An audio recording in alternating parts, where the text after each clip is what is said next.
وبشروا بالجنة التي كنتم توعدون نحن أولياؤكم في الحياة الدنيا وفي الآخرة ولكم فيها ما تشتهي أنفسكم ولكم فيها ما تدعون نزلا من غفور رحيم صدق الله مولانا العظيم إن الله وملائكته يصلون على النبي يا أيها الذين آمنوا صلوا عليه وسلموا تسليما الصلاة والسلام عليك يا سيدي يا رسول الله وعلى آلك وأصحابك يا سيدي يا خاتم النبيين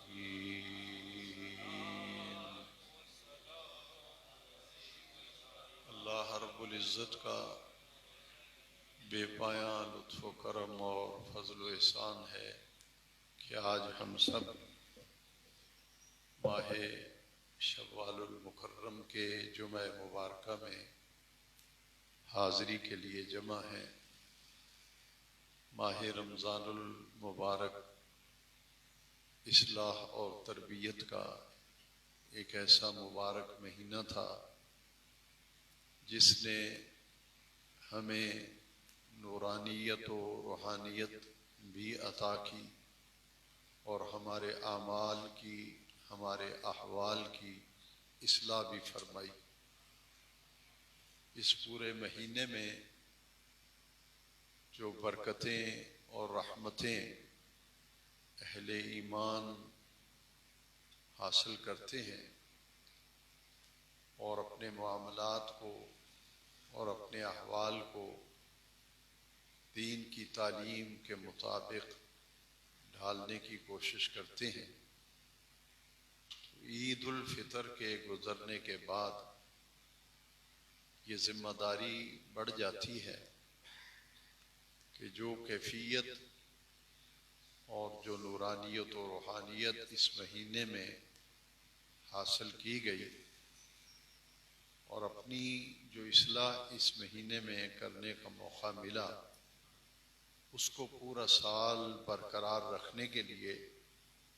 اب زیادہ محنت اور کوشش کی ضرورت ہے۔ اسی تناظر میں قرآن مجید کے ایک مقام سے تلاوت کرنے کا شرف حاصل کیا۔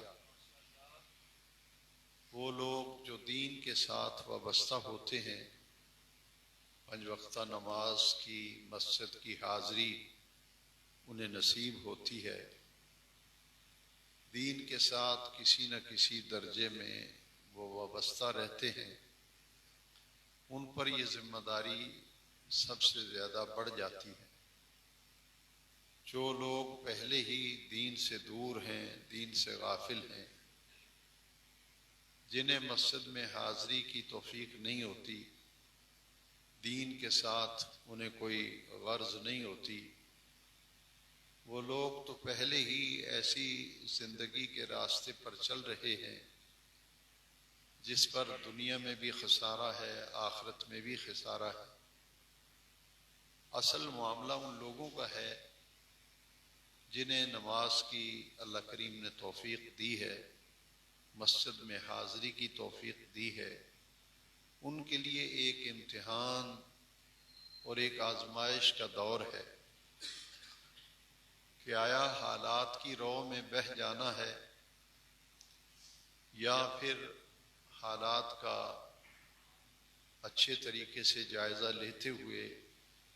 اپنے آپ کو اللہ اور اس کے رسول کے دین کے ساتھ وابستہ رکھنا۔ یہ فیصلہ ہر اس شخص کو اب کرنا ہوگا جس کا دین کے ساتھ کسی نہ کسی درجے میں بھی تعلق ہے، ورنہ حالات تیزی کے ساتھ اس طرف جا رہے ہیں کہ آنے والی ہماری نسل جو ہے اسے کم از کم دین سے بیگانہ کرنے کا پورا پروگرام بن چکا ہے، اور یہ کوشش کی جا رہی ہے کہ اب آنے والی نسل جو ہے اسے دین سے دور کر دیا جائے، اس سے دین سے غافل کر دیا جائے۔ اب ہماری ذمہ داری بڑھ گئی ہے، ایک تو یہ کہ ہمیں اپنے آپ کے بارے میں فیصلہ کرنا ہے کہ ہمیں آج سے کم و بیش 1400 سال قبل نبی کریم صلی اللہ علیہ وسلم نے جو دین اس امت کو عطا کیا تھا اور اس دین کے ساتھ وابستہ رہ کر 14 صدیاں گزر گئیں، لوگوں نے اپنی دنیا بھی اچھی بنائی، اپنی آخرت بھی اچھی بنائی، اور ایسی زندگیاں گزار گئے جن کی بدولت اللہ تبارک و تعالی نے ان کا آخرت کا جہان بڑا ہی اعلیٰ بنایا۔ اور پھر اس 1400 سالہ اسلام کی پوری تاریخ کے اندر ایسی ہستیاں ہمارے سامنے موجود ہیں جنہوں نے دین کے ساتھ اس قدر وابستگی اختیار کی اعلیٰ درجے میں کہ خود بھی اپنی پوری زندگی دین کے آئینے، دین کے سانچے میں ڈھال کر پوری زندگی دین پر گزار گئے، اور صرف خود ہی دین کے ساتھ وابستہ نہیں رہے بلکہ ان اللہ والوں نے ایسا نمایاں کردار ادا کیا کہ اللہ تعالیٰ کی مخلوق کو بھی خدا کے دین کی طرف بلایا اور لوگوں کو دین کی تعلیم دی، لوگوں کو دین کی تبلیغ کی، لوگوں کی اصلاح کی، لوگوں کی تربیت کی، اور جو جو ان کے حلقہ تربیت میں اور حلقہ اصلاح کے اندر آتے چلے گئے ان لوگوں کی زندگیاں سنورتی چلی گئیں، اور اللہ کی مخلوق کو انہوں نے جہاں اللہ تعالیٰ کی معرفت کے نور کو حاصل کرنے کے لیے طریقے بتائے، وہاں نبی کریم علیہ السلام کی محبت، حضور کا پیار، حضور کا عشق، حضور کی احترام و عقیدت ان کے دل میں ڈالی، جس کا نتیجہ یہ نکلا کہ اللہ کی مخلوق عبادت گزار بن گئی، اور انہیں اس وقت تک چین نہیں آتا تھا جب تک اپنی نماز نہیں پڑھ لیتے تھے، اور صرف نمازوں کی پابندی نہیں بلکہ پھر وہ نفلوں کی کثرت اور نفلوں کی رغبت بھی، ان کے پاس بیٹھنے والوں میں نفلوں کی رغبت، نفلوں کی محبت ان کے اندر پیدا ہوئی، اور پھر وہ مستحبات تک کا خیال رکھتے تھے، صرف یہ نہیں کہ فرض ہیں پڑھ لیے، واجبات ہیں ادا کر لیے، سنتیں ہیں پڑھ لی، بلکہ پھر وہ کوشش کرتے تھے کہ نفل جو ہیں وہ بھی کثرت سے پڑھے جائیں۔ وہ کام جو مستحب ہیں، یعنی دین میں، شریعت میں ایسے کام جن کے کرنے پر ثواب بہت زیادہ ہے، اجر بہت بڑا ہے، لیکن اگر وہ کام نہ کیے جائیں تو ان کاموں کے نہ کرنے پر نہ تو عذاب ہوگا، نہ پوچھا جائے گا، نہ کوئی سزا ملے گی۔ اور یہ اصل یہ ایک معاملہ تھا کہ بلندی درجات کے لیے ان کاموں کو رغبت سے کرنا جن کاموں کے بارے میں پوچھا ہی نہیں جائے گا۔ اگر بندہ وہ کام بھی شوق سے کرتا ہے تو کیوں کرتا ہے؟ ایک آدمی یہ کام کرتا ہے کہ مجھ سے پوچھا جائے گا کہ یہ تو نے کام کیوں نہیں کیا، وہ خوف سے کر رہا ہے، وہ ڈر سے کر رہا ہے، وہ باز پرس سے بچنے کے لیے کر رہا ہے، اور ایک کام ایسا ہے جس کے متعلق پوچھا ہی نہیں جائے گا کہ تم نے کیوں نہیں کیا۔ اگر وہ کام کیا جائے گا تو اس کا مطلب یہ ہوگا کہ مالک جو ہے، خالق جو ہے، اس بندے کو زیادہ محبوب رکھتا ہے کہ میرے وہ دین کی باتیں جن کے بارے میں پوچھوں گا نہیں، پوچھا نہیں، پرس نہیں، وہ بھی شوق اور رغبت سے کر رہا ہے، تو اس سے اللہ تعالیٰ اس کے درجات کو بلند فرماتا ہے، اس کے درجات کو اللہ تعالیٰ بلند فرماتا ہے۔ اب ذرا غور فرمائیے کہ یہ مستحبات جو ہیں، ایسے عمل جو مستحب ہیں، یعنی اللہ کو بڑے پسند ہیں لیکن ان کے بارے میں پوچھا نہیں جائے گا، وہ کام اگر ذوق و شوق سے کیے جائیں گے تو پھر اللہ تبارک و تعالیٰ کی محبت دل میں پیدا ہوتی ہے، اللہ کے پیارے محبوب کریم صلی اللہ علیہ وسلم کا عشق دل میں پیدا ہوتا ہے۔ تو اصل جو کام ہے اور مقصد ہے وہ یہ ہے کہ بھئی میں نے عید کے اجتماع میں بھی عرض کیا تھا اور جمعۃ الوداع میں بھی اشارہ کیا تھا کہ اصل ہر مسلمان کو ایسے زندگی گزارنی چاہیے، زندگی میں ایسے کام کرنے چاہیے جس سے ہماری آخرت اور عاقبت جو ہے اور قبر جو ہے وہ سنور جائے، روشن ہو جائے، اور اسے کہتے ہیں مقصد حیات، زندگی کا مقصد۔ جس شخص نے بھی اپنی زندگی کے مقصد کو سمجھ لیا، ایک شخص ہے وہ کہتا ہے کہ اچھا کھانا، اچھا پینا، عیش و عشرت کرنا، بھائی یہ زندگی کا مقصد ہے، دنیا میں عیش و عشرت کرو، 4 دن کی زندگی ہے، مزے اڑاؤ۔ ایک شخص نے زندگی کا یہ مقصد سمجھ لیا، اور ایک شخص یہ سمجھتا ہے کہ ہمیں یہ دنیا کی زندگی محض اس لیے دی گئی ہے کہ اس دنیا کی زندگی میں رہ کر ایسے اعمال اور ایسے کام کریں جس سے وہ زندگی سنورے جہاں مرنے کے بعد جا کے رہنا۔ یہ وہ طبقہ ہے، یہ وہ لوگ ہیں، یہ وہ گروہ ہے، یہ وہ جماعت ہے، یہ وہ پاک باز انسان ہیں جنہوں نے مقصد حیات، زندگی کے مقصد کو سمجھ لیا۔ اور یہ دعا کرنی چاہیے کہ ہمیں زندگی کے مقصد کا عرفان نصیب ہو، اور جب عرفان نصیب ہوگا تو پھر انسان کی رغبت اس طرف ہو جائے گی۔ میں اکثر و بیشتر نبی کریم صلی اللہ علیہ وسلم کی یہ حدیث شریف اپنے اس موقف کی دلیل میں پیش کیا کرتا ہوں کہ نبی کریم صلی اللہ علیہ وسلم کی بڑی مشہور و معروف حدیث شریف ہے۔ حضور نے فرمایا الدنیا مزرعۃ الآخرہ، مزرعہ کھیتی کو کہتے ہیں، جہاں فصل ہوتی ہے، کھلیان ہوتا ہے، تو حضور نے فرمایا الدنیا مزرعۃ الآخرہ، دنیا آخرت کی کھیتی ہے۔ اب اس حدیث میں ذرا غور کریں کہ جب آقا کریم فرماتے ہیں کہ دنیا آخرت کی کھیتی ہے تو اس سے مراد کیا ہے؟ مراد اور مطلب اور معنی یہ ہے کہ جو کھیتی میں بیج بویا جاتا ہے وہی فصل کاٹی جاتی ہے،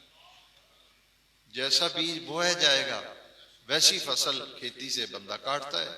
اب گندم آپ نے بوئی تھی تو گندم اٹھا کے لوگ اپنے گھروں میں گندم اٹھا کے لے جا رہے ہیں اور کچھ تکمیل کے مرحلے میں پہنچ گئے۔ گویا کہ نبی کریم صلی اللہ علیہ وسلم نے دنیا کو آخرت کی کھیتی قرار دیا، تو کھیتی میں جو بیج بویا جائے گا اور وہی فصل کاٹی جائے گی۔ اور پھر اس پر میں قرآن مجید کی ایک آیت کریمہ بطور دلیل پیش کیا کرتا ہوں۔ قرآن مجید میں اللہ تبارک و تعالی نے ارشاد فرمایا، اس حدیث شریف کو سمجھنے کے لیے اب قرآن شریف کی آیت جو ہے اس کا سہارا لیں تو انشاءاللہ بڑا لطف آئے گا۔ اللہ تبارک و تعالی نے قرآن مجید میں فرمایا من یعمل مثقال ذرۃ خیر یرہ ومن یعمل مثقال ذرۃ شر یرہ۔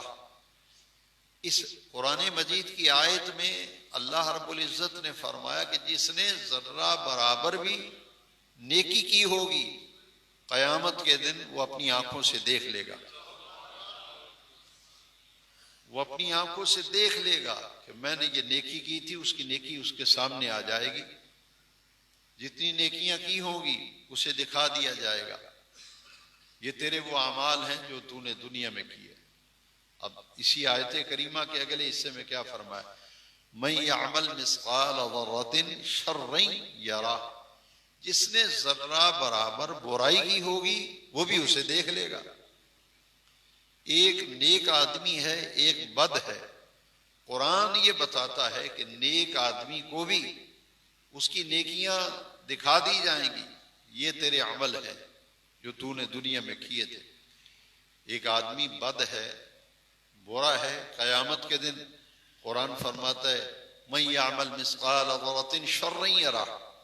جس نے برائی کی ہوگی وہ بھی اسے دیکھ لے گا۔ یعنی یہ ہے آخرت کی کھیتی، دنیا آخرت کی کھیتی ہے۔ اس سے مراد یہ ہے کہ نیکیوں کا بیج بویا جائے گا تو وہی فصل کاٹو گے، اگر برائی کا بیج بویا جائے گا تو وہی فصل کاٹو گے۔ اب اس بات کو اور واضح کرنے کے لیے میں عرض کرتا ہوں، اللہ تبارک و تعالی نے قرآن مجید میں فرمایا یہ ہر شخص کو اس کا اعمال نامہ تھمایا جائے گا، اس کے ہاتھوں میں اس کا پورا رجسٹر اعمال نامہ اسے تھما دیا جائے گا۔ یہ کتاب عملوں والی اس کو دی جائے گی، اور کیا کہا جائے گا؟ سنیے قرآن پاک۔ اللہ تبارک و تعالی جل شانہ قرآن مجید میں فرماتا ہے کہ اسے کہا جائے گا اقرا کتابک، عمل نامہ دیا جائے گا اور کہا جائے گا کہ پڑھ اپنی کتاب، اقرا کتابک، یہ کتاب پڑھ۔ اور یہ کتاب کون سی ہے؟ یہ عمل نامہ ہے تیرا، اقرا کتابک۔ اب جب ہم وضو کرتے ہیں تو نبی کریم صلی اللہ علیہ وسلم نے وضو میں پڑھنے کے لیے دعائیں جو تعلیم فرمائی ہیں، اس میں دو دعاؤں کی طرف میں آپ کی توجہ دلاؤں گا تاکہ میرا پورا بیان جمعہ جو ہے اچھی طرح ذہن نشین ہو جائے۔ حدیث شریف میں آتا ہے کہ نبی کریم صلی اللہ علیہ وسلم جب وضو میں اپنے دونوں بازوؤں کو، ہاتھوں کو کونیوں سمیت حضور دھوتے تھے تو اس وقت نبی کریم علیہ السلام دائیں طرف ایک دعا پڑھتے، بائیں طرف کونیوں سمیت جب حضور ہاتھ کو دھوتے تو پھر دوسری آپ دعا مانگتے۔ وہ دونوں دعائیں حدیث کی کتاب میں ہے، اور یہ یاد رکھیے کہ دونوں ہاتھ کونیوں سمیت دھونا یہ وضو کا فرض ہے۔ یہ وضو کا چار ہی فرض ہیں وضو کے اندر: چہرہ دھونا، دونوں ہاتھ کونیوں سمیت دھونا، چوتھائی سر کا مسح کرنا، اور دونوں پاؤں ٹخنوں سمیت دھونا۔ یہ وضو کے چار فرض ہیں۔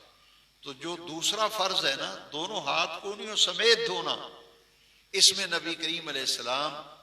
جب دائیں طرف کا ہاتھ کونی سمیت دھوتے تو حضور فرماتے اللہم آتنی کتابی بیمینی وحاسبنی حسابا یسیرا، یا اللہ قیامت کو جب اعمال نامہ تھمائے تو میرا عمل نامہ میرے دائیں ہاتھ میں تھمانا۔ اللہم آتنی کتابی بیمینی، میری کتاب میرے دائیں ہاتھ میں دینا، وحاسبنی حسابا یسیرا، اور میرا حساب کتاب اس میں آسانی فرمانا۔ اب یہاں ایک اور حدیث میں بطور دلیل لاؤں گا کہ جو نیک آدمی ہوں گے ان کا اعمال نامہ دائیں ہاتھ میں دیا جائے گا۔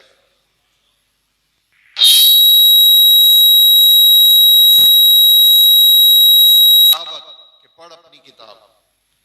تو جو نیک آدمی ہوگا اس کا عمل نامہ دائیں ہاتھ میں دیا جائے گا، اور جو گناہوں کا عمل نامہ ہوگا وہ بائیں ہاتھ میں دیا جائے گا۔ اب حضور دعا مانگ رہے ہیں وضو کے دوران، اللہم آتنی کتابی بیمینی وحاسبنی حسابا یسیرا، اور جب نبی کریم صلی اللہ علیہ وسلم بائیں دست مبارک کو کونی سمیت دھوتے تو فرماتے اللہم لا توتنی کتابی بشمالی، باری تعالیٰ جب تو عمل نامہ ہمارے ہاتھ میں تھمائے گا تو بائیں ہاتھ میں عمل نامہ نہ تھمانا۔ اب یہ اندازہ لگائیں کہ نیک آدمی کا عمل نامہ دائیں ہاتھ میں اور برائیوں والا عمل نامہ بائیں ہاتھ میں، اور پھر کیا کہا جائے گا؟ اقرا کتابک، پڑھ اپنی کتاب۔ اب اس کے بعد یہ اندازہ ہو گیا، قرآن مجید کی متعدد آیات اور احادیث مبارکہ کی روشنی میں یہ بات اچھی طرح سے سامنے آ گئی کہ یہ دنیا جو ہے یہ تو کارزار حیات ہے، اس میں جو کام کیا جائے گا قیامت کے دن وہ سامنے آ جائے گا، جو بھی کیا ہوا ہے، نیک اعمال ہے وہ بھی، برائی کی ہوگی وہ بھی ہوگی۔ مگر جو خاص بات ہے وہ اب ذرا غور سے سن لیں۔ اب بھی اگر کوئی محروم رہے، پھر بھی اللہ کی رحمتوں سے اپنے آپ کو دور کرے، تو پھر یہ سمجھ لینا چاہیے کہ اس نے خود بخود آخرت کی بربادی اور آخرت کی تباہی کو خود گلے لگایا۔ اب یہ غور سے سننے والی حدیث جو ہے آیت مقدسہ ہے،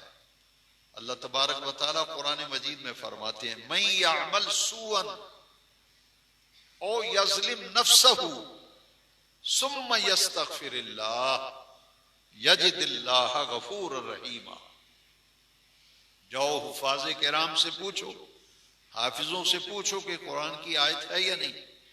بے نیاز رب فرماتا ہے کہ جس نے کوئی برائی کی، اس سے کوئی گناہ ہو گیا، برا کام ہو گیا، من یعمل سوءا، جس نے کوئی گناہ کر لیا، اس سے کوئی برائی ہو گئی، کوئی گناہ کا کام ہو گیا، اور یظلم نفسہ، یا جس نے اپنی جان پر ظلم کر لیا۔ گناہ کی دو قسمیں ہیں، ایک گناہ وہ ہے جس کا نقصان صرف انسان کی اپنی ذات کو ہوتا ہے، گناہ کی ایک قسم وہ ہے جس سے صرف اپنی ذات کو نقصان پہنچتا ہے، اور دوسرا گناہ کا صورت وہ ہے جس سے دوسروں کو بھی نقصان پہنچتا ہے، دوسروں کو بھی نقصان پہنچتا ہے۔ یہ یظلم نفسہ سے مراد وہ گناہ ہے جس سے دوسرے لوگوں کو اذیت و تکلیف پہنچتی ہے، اور سوءن کا لفظ جو ہے یہ صرف ذاتی اپنی ذات تک، اس گناہ کا نقصان صرف اپنی ذات تک رہتا ہے۔ اللہ تعالیٰ نے دونوں گناہوں کا ذکر کیا ہے، من یعمل سوءا او یظلم نفسہ۔ یہاں صغیرہ اور کبیرہ گناہ جو ہے اس کی ترتیب بھی سمجھ ہے۔ جو صغیرہ گناہ ہوتا ہے،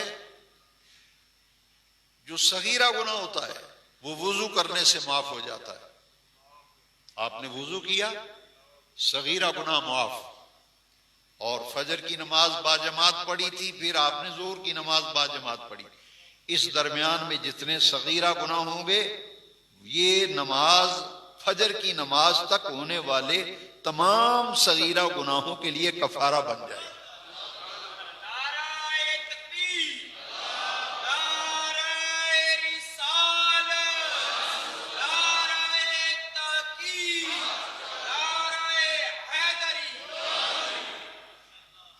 اور ایک جمعہ آپ نے پڑھا،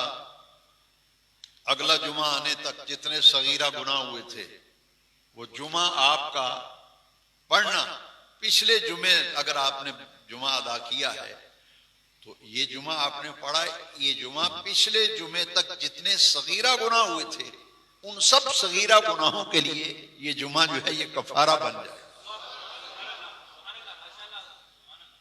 یہ ہیں صغائر۔ دیکھیں میرے پیر و مرشد فرمایا کرتے تھے، آپ فرماتے تھے سستا سودا یا مہنگا سودا، پھر بھی بندہ اللہ کی رحمتوں سے دور ہو جائے،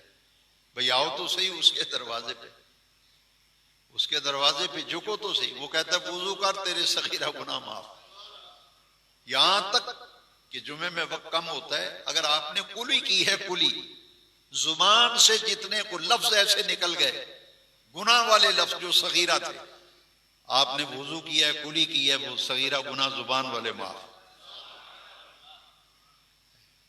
آنکھ چہرہ دھویا ہے، صغیرہ گناہ آنکھ سے ہوئے ہیں وہ معاف۔ تمام صغائر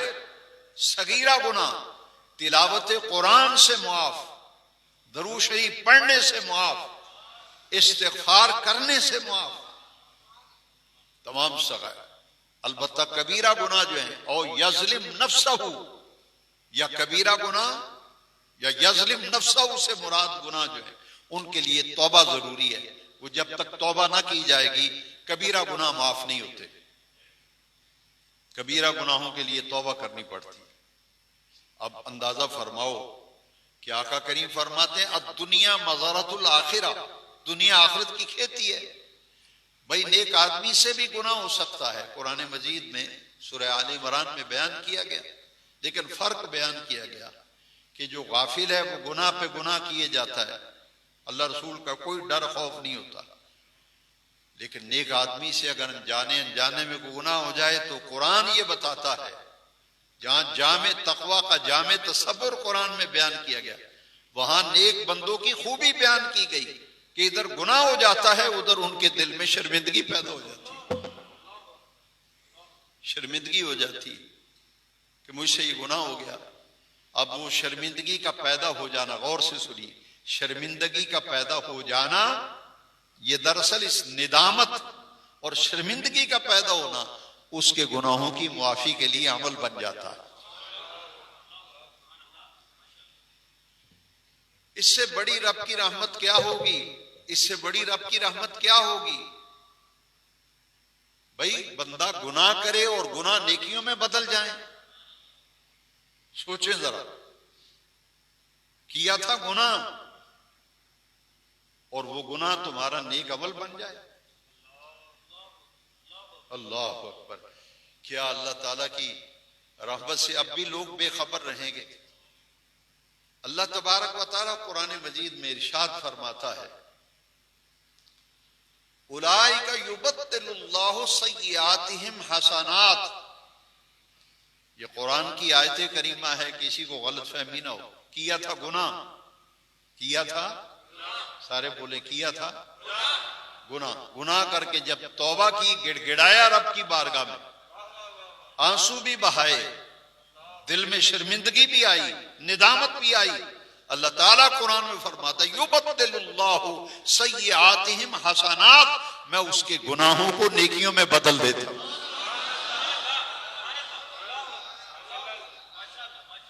ہے جی، کوئی سمجھ آئی ہے؟ یہ ہے اللہ کی رحمت۔ اس لیے میں کہتا ہوں کہ آؤ 5 وقتہ نماز، پابند ہو جاؤ 5 وقتہ نماز کے، بیوی بچوں کو 5 وقتہ نماز کے پابند بناؤ، جو کمی بیشی ہیں ساتھ ساتھ حساب کتاب ٹھیک ہوتا رہتا ہے، حساب کتاب ٹھیک ہوتا رہتا ہے۔ کتنی رب کی رحمت ہے! بلکہ میں تو جب یہ حدیث شریف پڑھتا ہوں تو حضور کی ذات اقدس پر جو ایمان لائے ہیں، کلمہ پڑھا ہے، اس پر یقین کامل اور پختہ سے پختہ سے پختہ ہوتا چلا جاتا ہے۔ ایک بندہ جو ہے قیامت کے دن اسے فرشتے پکڑ لیں گے اور عرض کریں گے یا اللہ یہ جنت میں جا رہا ہے لیکن اس کے تو گناہ ہی اتنے ہیں، دفتر بھرے ہوئے ہیں، اس کا کھاتہ ہی بڑا وسیع ہے، کھاتے کھولے ہوئے ہیں، رجسٹر کے رجسٹر گناہوں سے بھرے۔ اللہ اکبر! اللہ تعالیٰ فرمائے گا جاؤ اس کا رجسٹر لے آؤ، جتنے گناہوں والے رجسٹر ہیں اس کے لے آؤ۔ اب فرشتے بڑے بڑے رجسٹر اٹھا کے کھاتے وہی کھاتے لائیں گے، اللہ تعالیٰ فرمائے گا بتاؤ اس نے کیا کیا گناہ کیے ہیں، وہ رجسٹر کھولیں گے، کھولتے چلے جائیں گے، سارا رجسٹر ہی خالی ہوگا، سارا رجسٹر ہی خالی۔ اللہ فرمائے گا تم تو کہتے تھے اس نے گناہ بڑے کیے ہیں، لاؤ ثبوت کیا ہے۔ اللہ اکبر! نبی کریم علیہ السلام فرماتے ہیں اللہ تعالیٰ کی رحمت کی آواز آئے گی، یہ سجدے میں گرا تھا، اس نے توبہ کی تھی، یہ شرمندہ ہوا تھا، ندامت کی تھی، آنسو بہائے تھے، اس کے آنسو نے اس کے سارے گناہوں کو مٹا دیا ہے۔ اولئک یبدل اللہ سیئاتہم حسنات۔ اب جو آیت کریمہ میں نے پڑھی تھی اس پر مضمون مکمل کرتا ہوں، من یعمل سوءا، یہ آیتیں چھوٹی چھوٹی نے یاد کیا کرو، جہاں 4-5 دوست بیٹھے وہاں بیان کیا کرو، شاید آپ کے بیان کرنے سے، سمجھانے سے کسی کی زندگی بدل جائے تو آپ کے لیے ذریعہ نجات، میرے لیے بھی ذریعہ نجات۔ من یعمل سوءا 6 پارے میں ہے، من یعمل سوءا، جس نے کوئی گناہ کیا، برا کام کیا، اور یظلم نفسہ، یا اپنی ایسا گناہ کیا جو بڑا گناہ تھا، اپنی جان پر ظلم کر لیا۔ اب آگے اللہ تعالیٰ کیا فرماتے ہیں، ثم یستغفر اللہ، پھر وہ میرے حضور گڑ گڑایا، رویا، سجدے میں پڑا، ثم یستغفر اللہ، کیا کہا، یا اللہ معاف کر دے، یا اللہ معاف کر دے، تو معاف فرمانے والا ہے۔ گناہ ہو گیا، غلطی ہو گئی، بھول گیا، لغزش ہو گئی، خطا ہو گئی، باری تعالیٰ معاف کر دے. ثم یستغفر اللہ، اللہ فرماتا ہے جب وہ پھر مجھ سے معافی مانگتا ہے نا، سچے دل سے مجھ سے معافی مانگتا ہے، اللہ تعالیٰ فرماتا ہے یجد اللہ غفور الرحیم، وہ اپنے اللہ کو وہ غفور بخشنے والا بھی پائے گا، رحم کرنے والا بھی پائے گا. من یعمل سوءا او یظلم نفسہ ثم یستغفر اللہ یجد اللہ غفور الرحیم، وہ اپنے پروردگار کو، اپنے رب کو غفور بھی پائے گا، اپنے پروردگار کو رحیم بھی پائے گا. جب کہے گا یا اللہ معاف کر. اب جب کسی سے کوئی آدمی معافی مانگتا ہے کہ وہ جب معافی نہیں دیتا نا تو پاس بیٹھنے والا کہتا ہے چلو ہن جان دیو، وہ تواڈے پیری پیندا پہ معافی مانگدا ہے، چلو چھڈو ہن جان دیو، تسی بھی دلوں معاف کر چھڈو. اب اللہ فرماتا ہے یجد اللہ غفور رحیم، عام بندے سے تو معافی مانگے، وہ تو بندہ ہے نا. اللہ فرماتا ہے میں تیرا رب ہوں، جب تو مجھ سے معافی مانگے گا تو فرمایا پھر تو دیکھ لے گا یجد اللہ. جاؤ، یجد اللہ کا معنی کسی اہل زبان سے پوچھو، وہ کہے گا اس میں مزہ ہی بڑا ہے. یجد اللہ غفور رحیم، وہ اپنے اللہ کو غفور بخشنے والا بھی، معاف کرنے والا بھی پائے گا اور رحم کرنے والا بھی پائے گا. بھائی مانگی تھی معافی، مانگی تھی تو بس معاف اللہ کر دیتا تو بڑی بات ہے، معاف کر دیا. لیکن بے نیاز فرماتا ہے صرف معاف نہیں کروں گا رحیمہ، پھر تیرے اوپر میں اپنی رحمتیں بھی نازل کروں گا، معاف بھی کروں گا، تجھے اپنی رحمتیں بھی عطا کروں گا. اب آپ نے فیصلہ کرنا ہے کہ یہ جو حالات پیدا ہو رہے ہیں، مسجدوں سے دوریاں اور دین سے دوریاں اور غفلتوں کے شکار مسجدیں بے آباد، دوریاں پیدا ہو رہی ہیں، ان میں ان لوگوں کی ذمہ داری ہے جن کو اللہ نے داڑھی شریف کی نعمت دی ہے،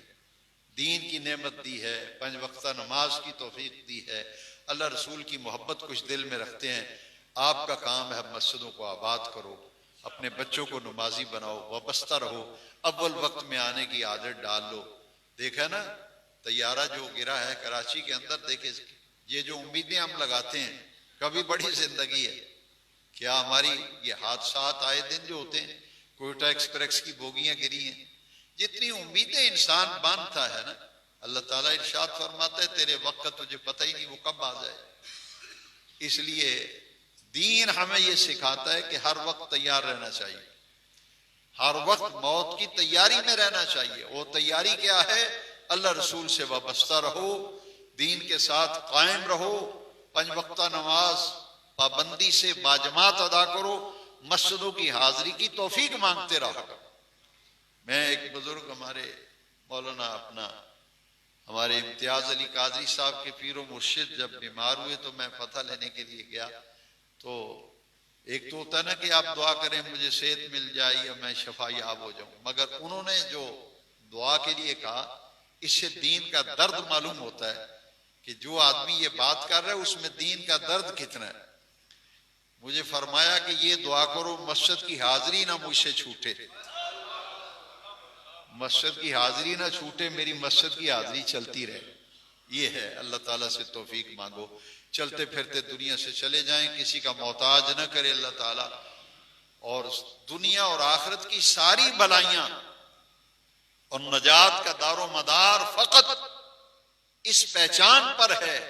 کہ اللہ تعالیٰ نے